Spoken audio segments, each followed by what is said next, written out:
question. Are you willing to do a grocery store list-ectomy? Or do you think it's time for a grocery store list autopsy? What? Answer in a minute. Hey, this is Jan from New York City, and my channel name is Jan from New York City Saves Money. Hey, how's everybody doing on this Friday night? We made it. It's actually Friday night. Yay! Hope that everybody had a really great week. And I know that, and I'm sure you are looking forward to a relaxing weekend. For those of you who have weekend days off on different weekends in your future weekend, I hope you have a great upcoming weekend whenever that occurs. Okay. What the heck am I talking about? Grocery store ectomy? Well, not grocery store ectomy, but grocery store list-ectomy or grocery store list autopsy. There are some grocery store lists that we need to take, tear up, and bury them forever. Because there may be things that we're doing every single week that means money lost. Yeah. Or like I say on my audio clips, yeah.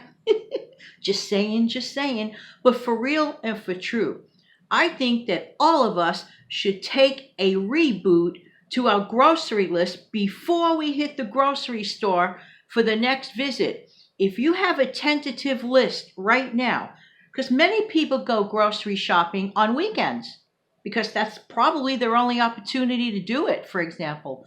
Well, some people shop for groceries on weekdays, whatever.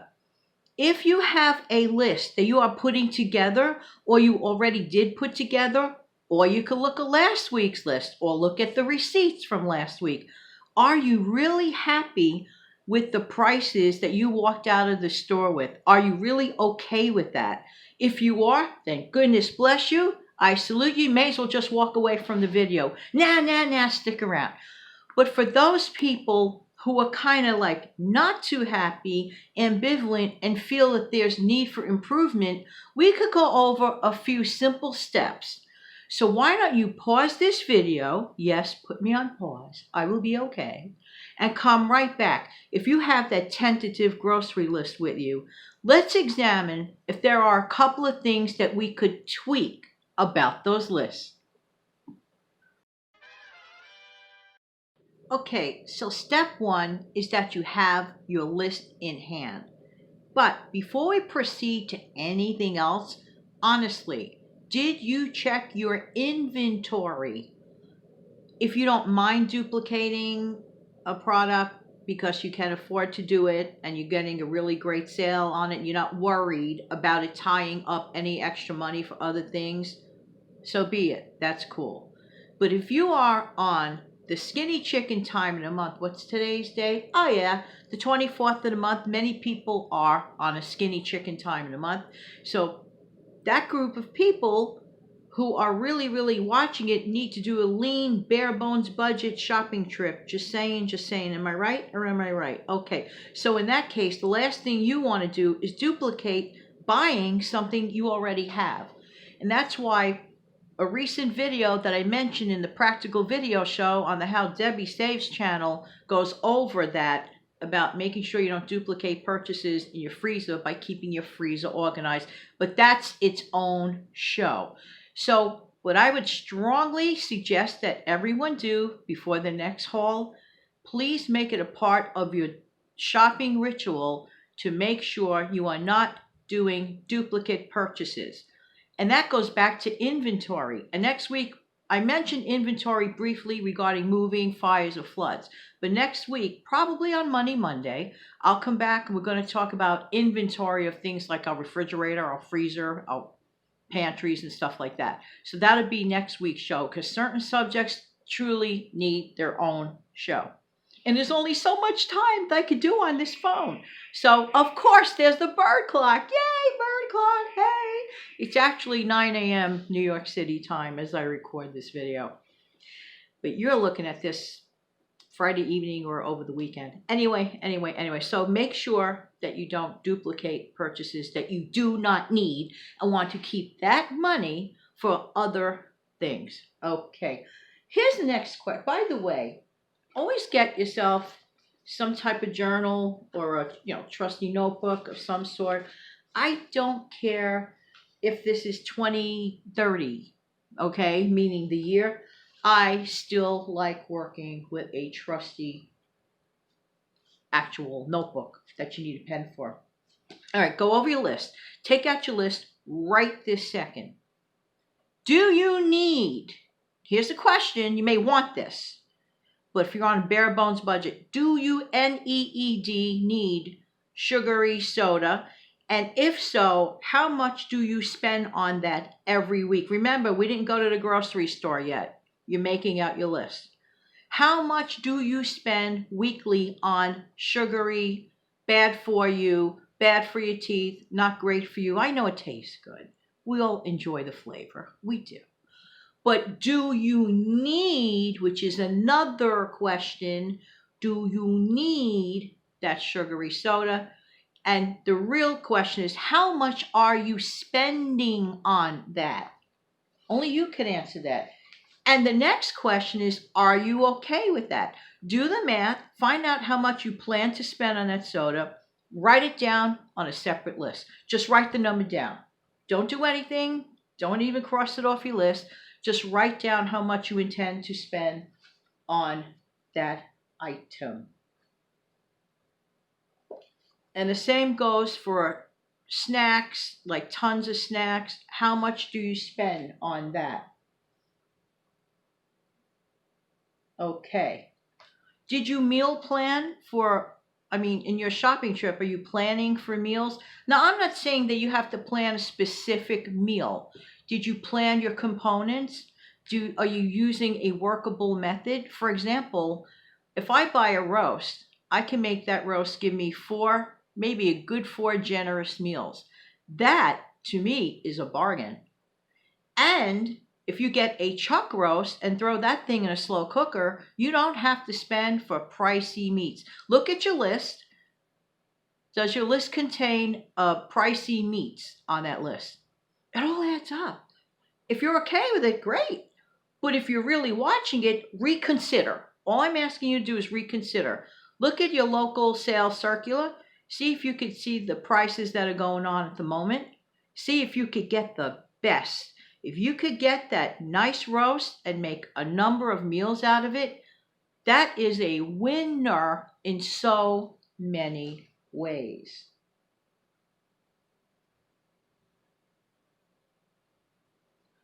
Okay, the prices of coffee. Try to get the best price of coffee at the grocery store so that you don't run out. And if you run out, you're not tempted to say, oh, gee, I have to go to the local whatever fast place and grab a coffee. Even if you're only spending, quote, end of quote, only $1 or $2 on that cup of outside coffee, if you do that every day because you keep forgetting to buy the coffee at the grocery store, that's going to add up. So get the best price of coffee that you can brew at home. And this sounds really weird, crazy, but I actually love and prefer the taste of instant coffee. I know it's crazy. I drink both, but I make it at home. No matter which one it is, I make it at home. And that's another thing. Talk about an investment. Get a good quality traveling mug so that you can brew your coffee and you can take it with you, and so on and so forth. Bottled water, is that on your grocery list? Do you think you can eliminate that? How much do you spend a month just for the simple idea of bottled water? Can you imagine during the era of the Leave It to Beaver era, people buying water to pay for? There was one episode where Beaver was clever and he sold water and nobody could believe the idea of paying for water. It was just unfathomable back in the day. And I remember that too growing up as a kid. I don't remember bottled water as a kid. That came on later on, okay? I do suggest that you invest about $20 in one of those Brita type pitchers and use your own water at home and fill up your own reusable bottles that you could get at the Dollar Tree at home. Mark bottled water off of your list and see what happens. Just for fun. Notice how much you pay for it weekly, multiply that by how much you use monthly, put that figure on that list. you're going to see the results will be shocking to you. And by the way, some of you may never have heard my bagel story. So I mentioned it. Money Mom had a really great video the other day about stuff, with brand names and ways to save and all this and that. So I put on a comment on that thread of hers in the comment section about my bad habit that I used to have. And it really was a stupid habit. And everyone has their dopey habits. At one time, about 3 years back, for the people who never heard the story, if you heard it before, well, oh well, I'm just going to say it again. But for those who never heard the story, I was in a bad habit of buying an outside bagel that some, gentleman used to put together, and you put on the cream cheese. Don't ask me why the way he did it was so special. It was still a bagel, and it was still cream cheese. One difference. I was paying between $2.50 and $3 for it. I don't even remember. It was a mindless act. And of course, you want to grab that cup of coffee or a juice to wash it down. So there was like $3 or $4 a day going on. Looking back, it was such a waste, okay? By not doing that, I stopped it. Instead, I opted for frozen bagels at the grocery store and buy my own tub of cream cheese. And in a matter of 2 seconds to put it together, I started saving between $65 and $70 a month. Do the math on that per year. We're talking like close to $700, $750 a year. What can one do with $750? Now we're going to move away from the grocery store. So you understand the method. Get familiar with your grocery list before you go. Write anything down that you want. That's not going to cost you anything but a few minutes' time. But be honest on the list of the stuff that you intend to buy. And then ask yourself if that's okay. And then take what's questionable, add up the number, and see what you could possibly save that week, that month, or that year. Now, we're going to just delve into something else for a minute. Okay. And it's regarding haircuts, mani-pedis, things of that nature. I know you've heard all these things before, but timing is everything. If the average person gets a haircut once every 5 weeks, which is usually the recommendation, 4 to 6 weeks, if you get a haircut every 5 weeks, and if you happen to be spending $25, okay, do the math on that. If you can reduce your trips by staggering it to getting a haircut once every 7 weeks, you may save automatically like $80 to $100 a year. Add that to all the numbers that you just added up before. This is for the person that says, oh, I can't save. Next, try to reduce purchasing clothes that require a lot of dry cleaning. Sure, they look great, they're wonderful, but dry cleaning is expensive. Dry cleaning really, really adds up. A lot of people forget the cost of, laundering and dry cleaning and stuff like that. Dry cleaning should be considered an expense that you keep to a minimum. If you are saving and you don't have much of an income, dry cleaning is out of the question, in my honest opinion. Just saying. Generic shampoos versus regular shampoos, aside from the packaging, they are essentially the same product. If you read the ingredients, they're basically the same product, because both bottles look like something coming from a science lab. So science lab versus science lab. Which one do you want to pay for more? The more expensive science lab with the fancy packaging, or the one that still gets the job done? Up to you. Sometimes you don't have to be brand loyal. Just saying. Shampoo and conditioner are basically the same. And don't fall for that malarkey of lather, rinse, lather again. The shampoo manufacturers tell you that so you use up the shampoo faster.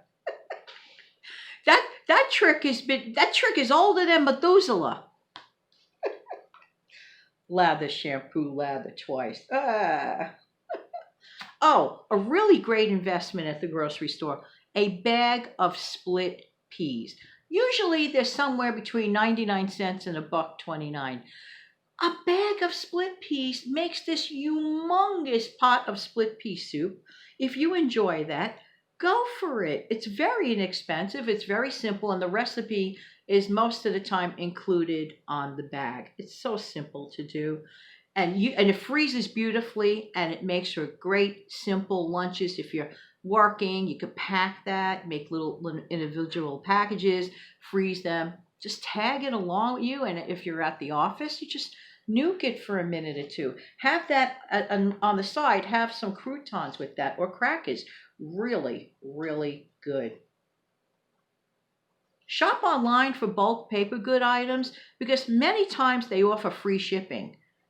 To me, free shipping and the thing gets delivered, doesn't it save you on gas, time, effort, energy? You could be working while that thing's getting sent to you.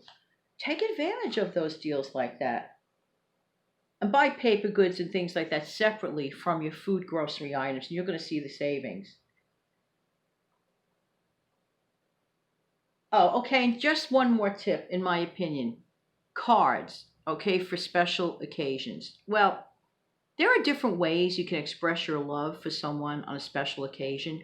You can actually create your own card, or a simple phone call, or schedule a video chat, or record a video message for that person that they can keep forever. You can do that because if you're on a bare bones budget, and there goes the phone, and I'll be right back. Thank you so much for sticking around. Sorry about the phone ring, but you pretty much get the message. When it comes to things like special occasion cards and stuff like that, you can make your own video card with your own personalized message. You can write your own heartfelt poem and mean it from the bottom of your heart. Because many times people can't really travel, or people are disabled and they can't get around as well as they used to, or whatever the reason. But cards do not have to be $7 from a prescribed, written by somebody else person. And, that's a lot of money when you're deciding, about groceries, okay? And just one last tip. Always, always, always include either a soup or a stew in your weekly menu and a pasta item in your weekly menu for meal planning. Okay? So those are great components and staples to put a meal together. Okay. So I'm glad you did sort of an autopsy or an ectomy of things. Examine the things you really can do without if your true goals are really for saving. And in the meantime, this has been Jan from New York City. Thank you so much for viewing, because I really do appreciate your time. Have a wonderful weekend, and I'll be back on Monday with Money Monday. Back Monday. Have a great weekend.